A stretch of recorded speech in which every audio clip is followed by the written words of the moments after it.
이번 한 주 주일 말씀을 통하여서 목숨도 우리의 목숨도 아깝지 않는 축복을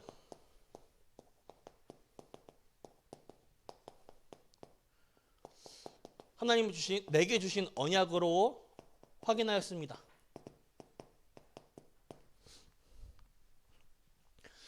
우리 일생은 단 한 번이에요. 윤회, 전생 그런 거 없습니다. 어떻게 확신할 수 있냐? 하나님의 말씀인 성경에 인간의 삶은 한 번뿐이고 그 뒤에는 내세와 심판만이 기다린다고 하나님의 말씀에 정확하게 말씀하고 계셔요.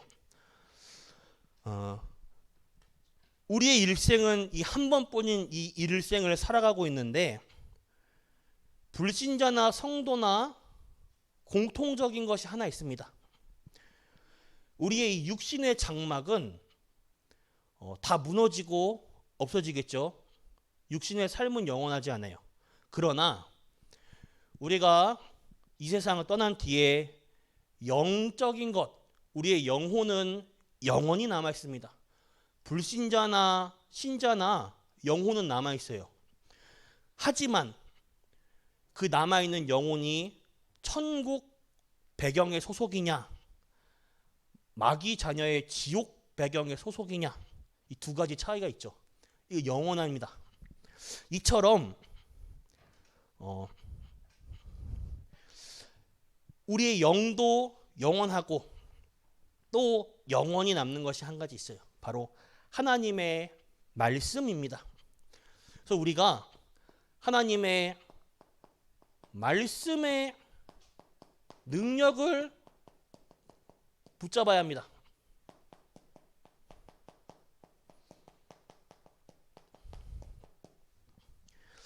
이 말씀은요, 창조의 말씀이에요. 창세기 1장 1절에 하나님이 태초에 천지를 창조하셨습니다. 지구상 그 어떤 종교의 가르침에도 그 장면은 나와 있지 않아요. 과학에도 밝혀지지 않아요. 우주가 터져가지고 조금만 미생물이 생물이 되고 빅뱅 이론이 있는데 그 빅뱅 이론 그 전에는 밝힐 수 없어요. 과학도 한계가 있어요. 어디에서만 유일하게 이 세상과 인류의 기원을 다루냐? 하나님의 말씀인 성경에만 밝히고 있습니다. 이 천지를 창조하시는 하나님의 말씀으로 창조하신 거예요. 하나님의 말씀은 창조의 능력이 있습니다. 이 말씀은요, 빛이에요. 흑암, 혼돈, 공허 속에서 하나님이 빛으로 천지를 창조하십니다. 빛으로 오신 예수 그리스도예요. 창조의 빛, 생명의 빛, 그리스도의 빛이 우리 안에 있습니다. 어두운 현장일수록, 흑암이 짙은 현장일수록 우리가 빛을 비추죠. 희미한 빛이라도 어두우면 어두울수록 밝아요. 내가 있는 그 현장에 기도에 망대 세우시길 바랍니다.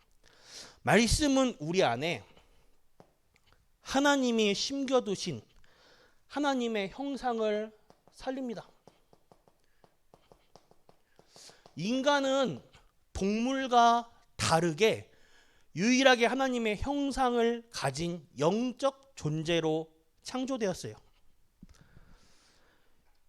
이 사람은 하나님의 형상을 가진 영적 존재이죠. 말씀이신 그리스도로 회복해야 됩니다. 이 말씀은 우리에게 생기를 가져다 줍니다.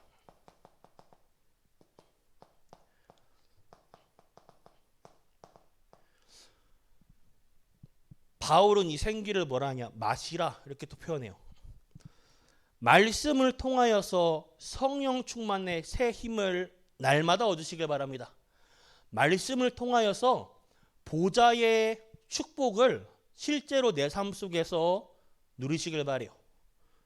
말씀 붙잡고 기도 속에서 모든 것을 다스리시길 바랍니다. 이 에덴 동산을 살면서 말씀으로 모든 것을 정복하고 다스릴 수 있는 축복을 주셨죠. 오늘날 우리의 에덴 동산은 어디입니까? 우리의 삶이에요. 우리의 삶의 기준, 하나님의 말씀 붙잡을 때 내 삶의 모든 사건, 문제, 상황을 그 말씀으로 정복할 수 있는 거예요. 이 말씀은요, 살아있습니다. 살아있는 능력의 말씀이에요. 히브리서 4장 12절에 우리의 혼과 영과 골수 및 관절 찔러 쪼개기까지 하는 전인 치유하는 하나님의 말씀은요, 요한복음 1장 1절에 말씀이 육신이 되어 오신 하나님, 말씀은 하나님 그 자체입니다. 이 말씀의 능력을 붙잡으시길 바래요. 기록된 말씀을 레마의 말씀이라고, 이 말씀이 좀 헷갈리네요. 기록된 게 로고스인가요? 레마인가요? 갑자기 로고스죠. 로고스의 말씀이고, 말씀이 내게 탁 답이 되는 순간이 있어요. 어느 날 내가 분명 아는 말씀인데 내게 그 상황과 문제를 이겨낼 수 있는 힘을 딱 줘요. 레마의 말씀이라고 합니다. 제가 전에 있던 교회에서 지금 부목사님이신데, 목사님이 자주 저랑 이제 식사를 했어요. 추어탕과 순댓국을 되게 좋아하셔요. 항상 식사를 같이 할 때면 식당과 메뉴 선택권은 목사님 계세요. 가면 밥 먹으러 갈래? 예, 그럼 따라와. 어디 집으로 따라가는 거예요. 식당 들어가면서 아줌마 순댓국 2개요. 추어탕 2개요. 이러세요. 근데 그 목사님의 사모님이 이런 표현은 죄송하지만 진짜 말랐어요. 50kg도 안 돼요. 40kg도 안 될 거예요. 제가 볼 때. 진짜 마르셔가지고 몸이 되게 약하셔요. 그래서 지금 첫째 애가 우리 저기 목사님 쌍둥이 아이들이랑 동갑인데, 그 아이를 낳기 전에도 되게 많이 유산하셨어요. 몸이 너무 마르시고 그러니까 영양분이 없고 힘이 없으셔서. 근데 지금 있는 아이도 가지실 때 이게 뱃속에서 이제 그 탯줄에 엉켜서 뒤집혀 있던 거예요. 그래서 의사 선생님이 뭐라 하시냐면, 가망이 없으시다고. 그냥 가망이 없으시고 이게 정리하는 쪽으로 이렇게 의사가 말씀하시는 거예요. 근데 그 목사님께서 그날 병원에 딱 듣고 올 때, 그날 수요 예배에서 말씀이 홍해 앞에 선 모세에게, 홍해 갈라질 때 모세에게 준 하나님의 말씀, 그 말씀 분명 아는 말씀인데 잘 답으로 딱 붙잡아지더래요. 그 말씀 딱 붙잡은 순간 그 주간에 그 아이가 기적적으로 살아난 거예요. 그래서 자연스럽게 순산하시고 지금은 그 둘째도 낳았습니다. 둘째는 남자인데 에너지가 보통이 아니에요. 보면서 저는 그 첫째 아이를 낳았을 때 병원에서 낳으신 이후에 그 산후조리까지 다 마치고 집으로 오셔서 아기를 이렇게 데리고 왔을 때 저는 그 자리에 같이 있었거든요. 목사님이랑 같이. 그때는 새벽 예배 제가 합숙한다고 교회에서 이제 방학 때는 합숙하고 그랬으니까 가끔 그 목사님 댁에도 같이 지내고 미션홈처럼. 그때 그 아이를 제가 처음 봤을 때 갓난아기, 막 태어난 갓난아기는 어떻게 생겼냐, 진짜 그 통닭같이 생겼다고 하는데 똑같은 생닭처럼 생긴 거예요. 애기가. 그래서 진짜구나, 애기가 무슨 조그매가지고 생닭처럼 생겼는데, 근데 그 아이가 지금 커가지고 뛰어다니는 거 보면 신기해요. 이처럼 하나님의 말씀의 능력을 붙잡으시길 바랍니다. 우리가 본문의 말씀에 들어가시기 전에 질문해야 할 것이 있어요. 이 바울은 데살로니가 교회를 향하여 자신의 목숨까지도 아깝지 않을 정도로 자신의 사랑을 표현하였습니다. 그렇다면 하나님은 우리를 얼마나 사랑하시는가 점검해 보세요. 바울이 데살로니가 교회를 사랑하듯 하나님이 오늘날의 교회인 우리를 얼마나 사랑하시냐. 창세기 22장 8절에 하나님께서 아브라함에게 이삭을 바치라고 해요. 그때 아브라함이 이삭을 데리고 갈 때에 이삭이 번제를 모를까요? 아는 사람이요. 근데 재물이 없단 말이에요. 양이. 아버지, 양이 어디 있습니까? 그러니까 아브라함이 만약 그때 하나님이 너를 바치란다 하면 이삭이 도망을 가겠죠. 그래서 그런 말 안 하고 뭐라냐? 하나님이 준비하셨다. 근데 변명으로 한 얘기 아니라 아브라함 믿음이에요. 그 여호와 이레라고 하죠. 하나님이 준비하셨다. 나를 통해 영광 받으실 하나님의 것을 보여주옵소서. 내게 하나님의 말씀이 있는가, 하나님의 의식이 있는가 점검하시길 바랍니다. 히브리서 11장 17절과 19절을 보시면 히브리서 11장 19절에 뭐라고 표현되어 있냐? 아브라함은 이렇게 고백해요.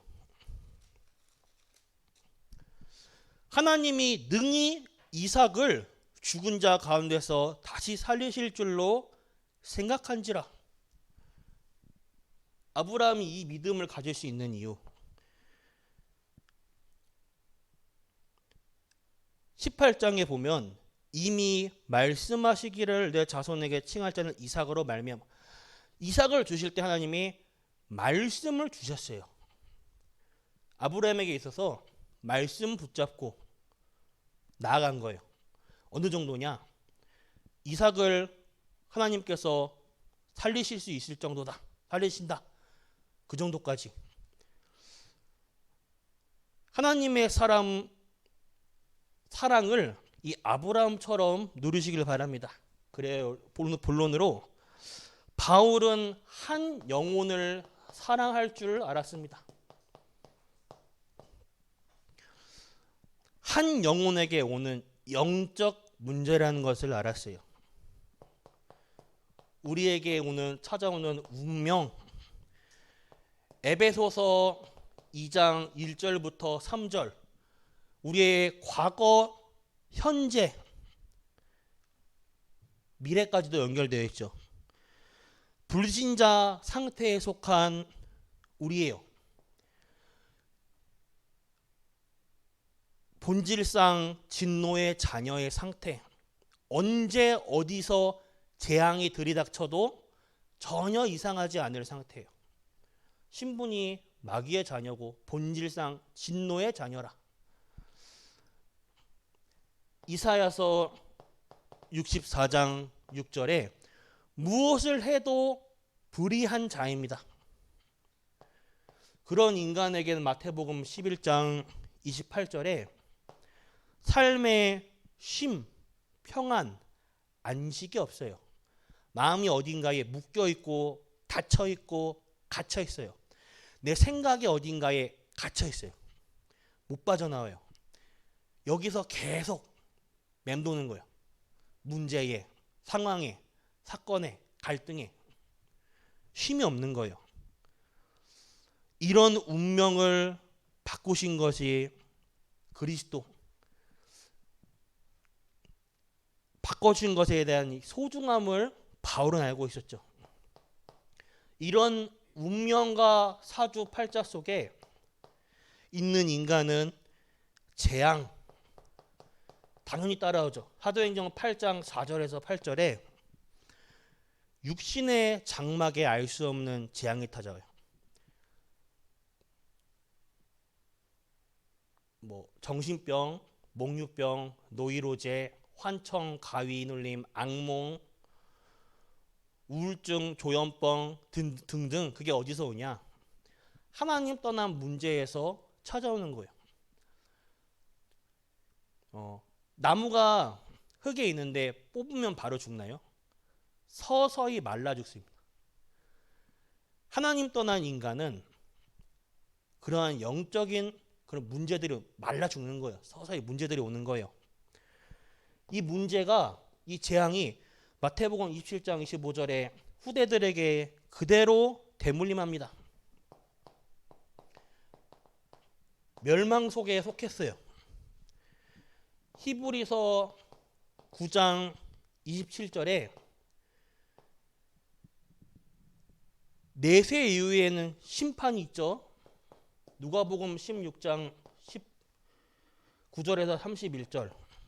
영원한 배경. 근데 죽어서 지옥 배경 이전에 살아있을 때 신분이 마귀 백성이면요, 살아있을 때 이미 지옥 배경의 삶에 그대로 영향받아요. 삶이 지옥 같은 삶을 살다가 지옥에 가게 되는 거예요. 엄청 비참하지 않습니까? 한 영혼을 두고 얼마만큼 사랑해야 되냐. 여기서 하나님의 은혜로 우리는 빠져나왔습니다.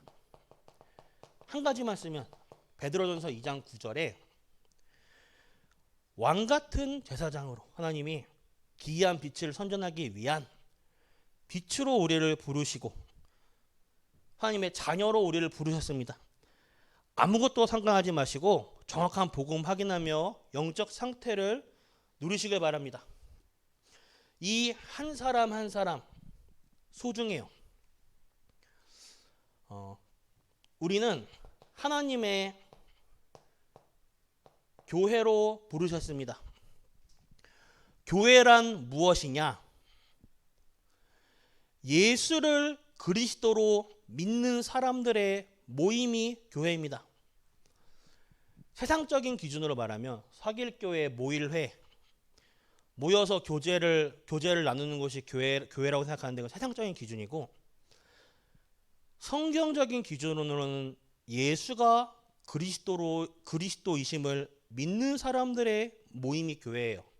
그 뜻은 예수를 그리스도로 너도 나도 믿기만 한다면 그 하나만으로 교회 안에는요, 재벌도 있고 거지도 있고 교수, 고상한 사람, 엘리트들도 있고, 반대로 글자도 모르는 무식한 사람, 알코올 중독자, 정신병자, 몸이 약한 사람 등등 여러 사람들이 모여 있는 곳이 교회입니다. 세상 조직은 마음에 안 들면요, 안 가면 되고 안 보면 되고 전화번호에 지워버리면 그만이에요. 쌩까면 그만이에요. 그러나 교회는 천국까지 같이 가는 영원한 조직이에요. 한마디로 하나님이 세상에서 불러내서 모인 모임이에요. 그러다 보니 교회 안에는 별의별 사람들이 다 있죠. 윤리적이고 예의 바르고 착하고 정의감이 넘치는 사람도 있는 반면, 예수를 그리스도로 믿었다는 이유 하나만으로 체질은 사기꾼, 이상한 사람도 있어요. 그래서 교회 안에는 갈등은 당연히 있는 거예요. 갈등이 있으면 참으라가 아니라 당연히 갈등이 생길 수밖에 없는 곳이 교회입니다. 그래서 이 사람 마음에 안 들고 저 사람 마음에 안 들어서 교회로 옮긴다. 평생 옮겨야 돼요. 여기서 갈등이다. 그럼 다른 교회가 똑같이 갈등하는 거예요. 여기도 갈등, 저기도 갈등. 왜냐? 똑같기 때문이에요. 이렇게 다양한 종류의 모든 사람들이 교회 안에 있는데, 은혜의 복음의 눈을 가지고 서로가 서로를 본다면 이렇게 다양한 사람들이 그리스도를 만나서 같이 신앙생활을 한다는 것 그 자체가 감사죠. 우리가 그리스도 안에서 이렇게 십자가 앞에 용서를 많이 받고, 원래 완전히 운명 사주팔자가 망한 운명이요, 재앙 가운데 진노 가운데 멸망 속에 있는, 이게 우리의 생 아닙니까? 살아있을 때의 생뿐만 아니라 영원이라는 생이에요. 우리가 원래 이 속에 있지 않습니까? 여기에 나왔다는 것 자체가 하나님의 감사, 하나님의 은혜요 감사 아닙니까? 하나님의 사랑을 이렇게 많이 받고 하나님의 축복을 많이 받은 사람들이 세상에 어디 있겠습니까? 그래서 사람을 볼 때에 복음의 눈으로 봐야 돼요. 예를 들어 말을 함부로 하거나 막 이상하게 행동하거나 신경질적이거나 별의별 사람들이 다 있잖아요. 이상한 사람들 있잖아요. 내게 상처를 주는 사람들을 있다던가. 근데 복음의 눈으로 볼 때 그럴 수밖에 없는 오래된 배경이 포함돼요. 태어나면서요. 창세기 3장의 영적 문제 속에 있었죠. 가문의 배경 속에 있는 영적 문제가 있죠. 부모님의 영적 문제가 대물림되어 왔죠. 그 사람이 살아오면서 삶 속에 여러 가지 사건과 문제와 그 속에 살아오면서 생긴 마음에 많은 상처와 어두움이 있어요. 한 사람을 볼 때 그렇게 살아오면서 치열하게 버둥버둥 살아오면서 그 속에 나만의 말투, 나만의 스타일, 나만의 성향, 나만의 기질, 자기만의 체질이 형성되었잖아요. 누가 율법적이고 싶고 누가 상처 주는 사람이 되고 싶습니까? 누가 이상한 사람이 되고 싶습니까? 그런 사람은 없어요. 그럴 수밖에 없는 그 사람의 내면에 깊은 오래된 배경이 있습니다. 그걸로 못 본다는 것은 복음의 눈으로 못 본다는 거예요. 그 복음을 가지고 우리는 이 사람을 정죄하는 데 쓰죠. 같은 복음인데 다른 거예요. 복음을 가지고 판단하고 이렇게 쓰는 게 아니라 복음의 눈보다는 우리는 주로 껍데기를 많이 보게 돼요. 그래서 서로가 서로를 복음의 눈으로 보면 다 귀한 사람들입니다. 교회를 예수님이 뭐라 표현하냐면 교회의 머리는 예수님이에요. 그 밑에 몸은 누구냐? 지체를 이루는 우리입니다. 성도 한 사람 한 사람이 지체를 이루어요. 뭐 어떤 사람은 발로 뛰어다니면서 설치는 사람도 있고요. 설쳐야 돼요. 그래야지 이게 활동이 되는 거예요. 어떤 사람은 조용히 기도하면서 기도의 후원자가 되는 사람이 있고 어떤 사람은 뭐 다양하죠, 교회 안에. 근데 그 사람만의 하나님의 계획이 있어요. 그 사람만이 할 수 있는 그 사람의 전도 계획이 있단 말이에요. 왜냐? 몸은 손의 기능과 발의 기능은 달라요. 새끼 발가락들과 손가락의 기능이 달라요. 그런데 각자 자기 역할이 있어요. 그런데 새끼 발가락이 못생겼다고 발가락을 없애버립니까? 그 있잖아요. 우리 그 여자분들 그 구두 신으면 구두가 뾰족하고 그 새끼 발가락 접히고 엄청 아프잖아요. 막 그렇지 않나요? 뒤에 힐을 막 이렇게 높아가지고 이렇게 다리 이렇게 뒤꿈치 올리고 다니시는 보면 신기해요. 어떻게 구두를 저렇게 신고 다니는데 구두가 또 이렇게 뾰족 구두이신 분들은 보면 요즘에 그 테이프 같은 거 있더라고요. 이제 새끼 발가락 안 아프게 하려고 이제 테이프 같은 걸 하고 구두를 신으시더라고. 예. 이 새끼 발가락이 어떤 역할을 하냐? 요게 우리가 이렇게 설 수 있도록 균형을 잡아주는 역할을 해요. 각 사람 몸에서 각자의 기능과 역할은 다르지만 하나의 유기체로 활동한단 말이야. 다양한 사람을 인정하고 그리스도 안에서 복음의 눈으로 서로가 서로를 바라보시길 바랍니다. 복음의 눈으로 서로가 서로를 바라볼 때 한 영혼이 복음으로 이해되고 그 교회는 행복한 교회가 될 수 있어요. 그리고 한 지역, 바울은요, 이 한 지역에 하나님이 예비하신 제자 붙잡았어요. 루스드라 성에 전도하다가 바울이 돌에 맞았단 말이에요. 기절했어요. 유대인들이 죽이려고 돌을 던졌는데 여기 화분에 있는 뭐 요만한 돌 던지겠습니까? 죽일 마음으로 던졌다니까요. 그 돌을 그 막 들면 이따만 거 있잖아요. 무거운 거 막 이런 돌을 내리치는데 우리가 솔직히 돌 맞으면 얼마나 아프겠어요. 조금만 조약돌 같은 것만 던져도 맞으면 아야 이런데 막.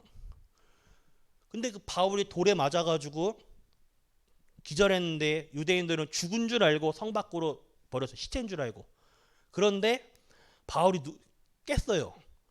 보통 어떻게 합니까? 아이고야 죽는 줄 알았네. 또 도망갈 거 아니에요. 다시 들어가요. 그 성에. 왜냐? 한 제자, 지역을 놓고 이 지역에 있는 제자. 그렇기 때문에 사도 바울은요. 사도행전 1장 12절에 그 지역을 살리기 위해서 하나님의 세밀한 성령 인도를 받고자 지역을 놓고 금식 기도를 합니다.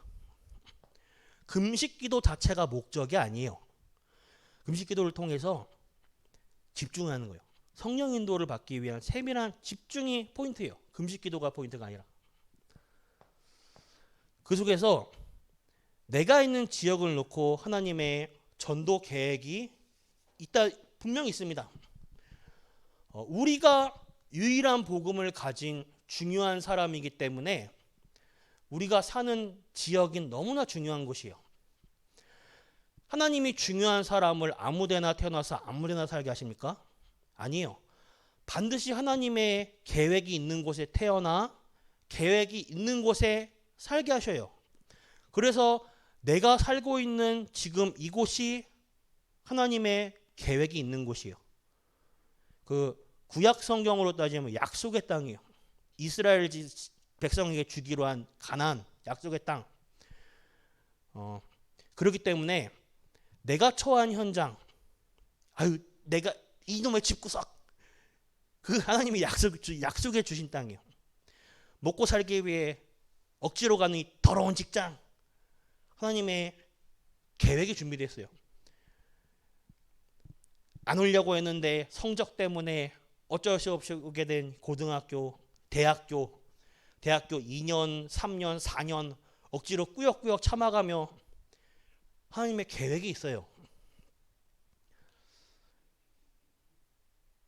여기가 부평 부계동이죠. 갈산동하고 부계동 이렇게 있죠. 이 갈산동, 부계동 내가 여기 반드시 이사 가야지 했지만 지금까지도 5년, 10년 이사 못 가고 하나님의 계획 속에 있잖아요, 우리가.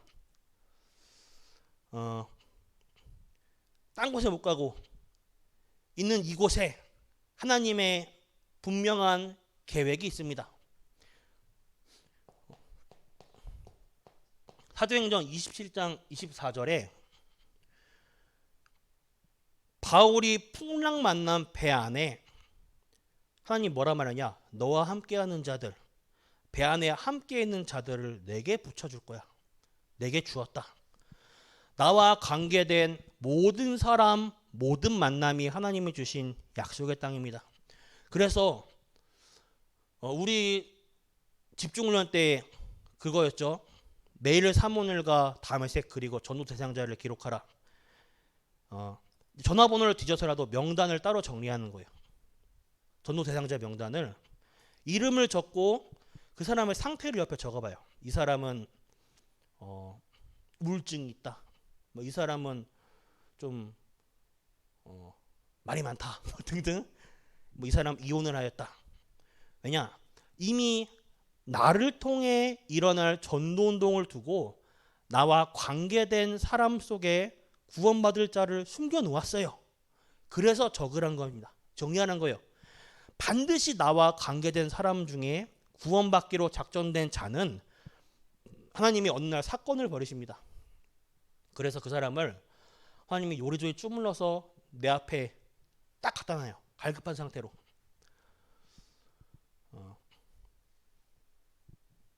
우리 김치랑 밥을 먹을 때 김치 하나만 두고 한 석 달을 이렇게 먹으라고 해봐요. 조금 힘들겠죠. 부부싸움 나면 그런 말이 있던데 그 와이프가 좀 반찬을 소홀히 한다는 그런 얘기. 밥과 김치만 있어봐요. 약간 좀 먹기 힘들죠. 석 달 동안. 한 일주일 한 달 굶으면 꿀맛입니다. 갈급한 사람은요. 제가 저희 구역 집중훈련 때 체험해봤어요. 앞에 오는데 갑자기 갈급한 사람을 붙여주셨는데 갈급한 사람은요. 내가 막 급하게 말을 조리 있게 못하고 막 더듬고 말하고 대충 말해도 이 사람이 알아서 정리해서 알아들어요. 그때 제가 깨달은 게 하나님이 준비해 주신 갈급한 사람은 어떻게 말해도 알아듣는구나. 너무 신기하더라고요. 나와 관계된 사람들 중에 구원받기로 작정된 자가 반드시 있습니다. 그래서 우리 현장을 놓고 기도하시길 바래요. 사도행전 16장 1절과 40절에 내가 누리고 있는 복음은 내가 전할 때에 역사합니다. 대상자들을 놓고 정리해 보라니까요. 반드시 하나님이 그 중에 하나를 주물러서 내 앞에 갖다 놔요. 근데 내가 내 상태가 그 하나님이 응답인지 모른다. 그러면 이게 모르는 거죠. 응답을 취할 수가 없는 거죠. 이 바울에게 있어 증거. 사도행전 17장 1절에서 4절 데살로니가 교회 야손 지역의 야손을 통해서 데살로니가 교회가 세워지죠. 18장 1절에서 11절 브리스가 아굴라 부부 고린도 교회가 세워지죠. 19장 1절에서 20절 에베소 지역의 에베소 교회가 세워집니다. 내가 사는 곳은 하나님이 살리기 원하시는 하나님의 특별한 계획이 있어요. 그래서 이거 붙잡으시길 바랍니다. 한 영혼과 한 지역 그리고 한 나라 237 나라를 중 나의 선교제를 정하시길 바래요. 예를 들어서 강대국 애굽 모세를 통해 애굽의 출애굽 때에 일어난 10가지 재앙들은 그냥 10가지 재앙이 아니에요. 메뚜기, 개구리, 역병 그런 그 나일강이 피로 물들고 그 재앙들이 그냥 하나님이 재앙을 일으킨 게 아니라 하나하나가 그 당시 애굽에서 대표하는 애굽의 신입니다. 그 10가지만 있나요? 아니요. 엄청 많아요. 엄청 많은데 그 중에서도 그 대표만 뽑은 게 10가지. 그 당시에 애굽의 모든 것이 우상인 거예요. 시편 78편 44절과 51절이죠. 왜 강대국의 재앙이 임하는가? 렘넌트 요셉을 통하여서 하나님은 애굽에 대한 세계복음화의 계획을 준비하셨는데 참 아쉬운 게 요셉 다음 때의 후대에게 복음을 정확하게 전달이 안 됩니다. 430년 이후에는 이 이스라엘 백성들이 뭐 하고 있냐? 노예 종노릇하고 있는 거예요. 그 당시에 그 피라미드 스핑크스 짓고 있는 거예요. 두들겨 맞으면서 이 하나님의 언약을 놓치니까 그렇게 되는 것입니다.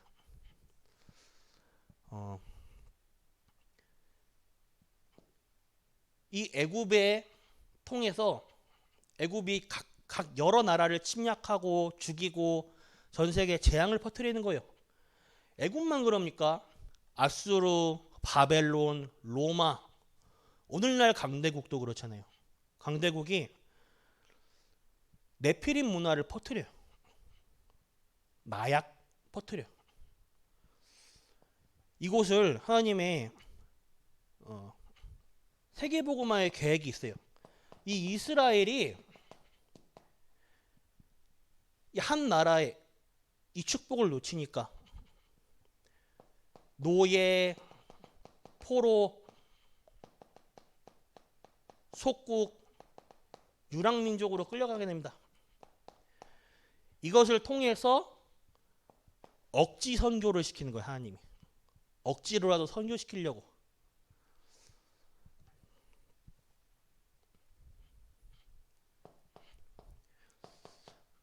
그래서 우리 나라 놓고 복음을 후대에게 남기고 후대를 살려야 됩니다.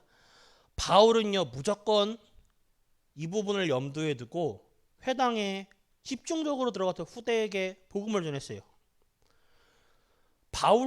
당대에는 바울은 사실은 바울의 땅끝은 스바냐, 스페인입니다. 그 당시에 유명한 학자들, 엘리트들이 스페인에 많이 났어요. 근데 그 스페인 엘리트들이 그 당시에 신흥 강대국, 헬라보다 더 강대국인 로마는 로마로 통하는 모든 길은 로마로 통한다는 속담이 있잖아요. 얘네들이 지금 전 세계 최초로 고속도로를 깐 데가 어디냐? 로마예요. 지금도 로마가 깐 고속도로는 반듯해. 길이 튼튼하고. 왜 고속도로를 까냐? 전쟁 시에 원활한 물자 보급을 위해서. 그 생각 자체가 그 침략하고 죽이려고 그 생각이 나온 거예요, 사실은. 얘네가 다른 나라들을 침략하고 사람들을 죽이고 제정신입니까? 죽이는 게 맨정신은 아니잖아요. 죽여서 우상 신전을 막 깔아버리는 거예요. 우상의 문화, 네피림 문화를 전 세계 그 로마의 전 세계 엘리트를 집결하는 거예요. 주로 스페인의 그 유명한 그 엘리트들이 로마에 가가지고 주로 이제 고위층 정치인들 고위 계층들의 그 아이들의 집사 집안의 선생님이 됐죠. 개인 선생님. 그래서 바울이 왜 로마 복음화를 판단했냐? 로마를 복음화 시키면 세계 복음화의 가장 빠른 길이다 판단한 거예요. 바울에게 있어서. 근데 이 바울이 당대에는 세계 복음 로마 복음화 못 이뤄내요. 바울은 감옥 안에 있다가 결국 사형되고 죽습니다. 그러나 바울이 간 현장, 지역 현장마다 회당에 있는 렘넌트 뿌리내린 복음이 나중에 열매를 맺어서 그 후대들로 인해서 로마 복음화를 이뤄내요. 우리 후대들을 놓고 기도하시길 바랍니다. 그래서 마지막 결론, 우리의 시작을 바꿔야 돼요. 한 영혼, 한 지역, 한 나라 죽어가고 있습니다. 홀로 하나님의 사랑으로 한 영혼, 한 지역, 한 나라를 살릴 수 있는 영적 감각을 깨우셔야 됩니다.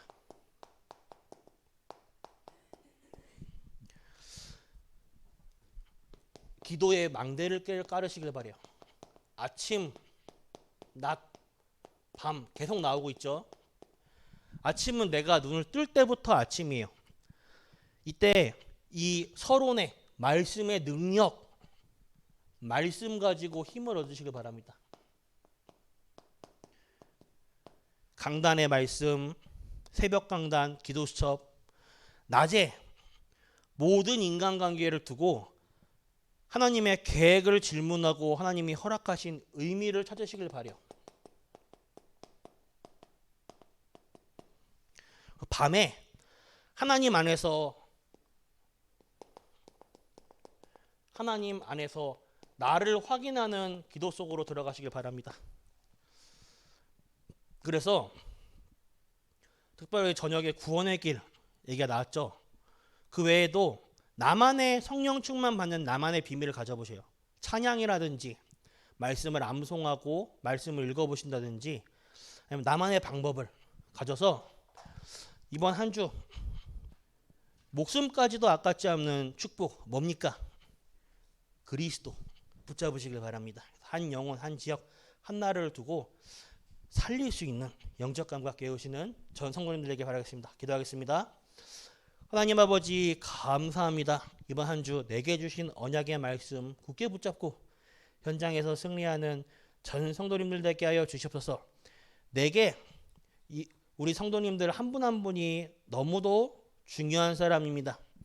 그 중요한 우리 성도님들에게 하나님의 준비하신 언약을 굳게 붙잡는 가운데 나와 관계된 사람들 중에 구원받기로 작정된 자에게 복음을 전할 수 있는 나의 영적 감각 상태가 세팅되는 전 성도님들 되게 하여 주시옵소서. 살아계신 예수 그리스도 이름으로 기도드렸습니다. 아멘. 찬송가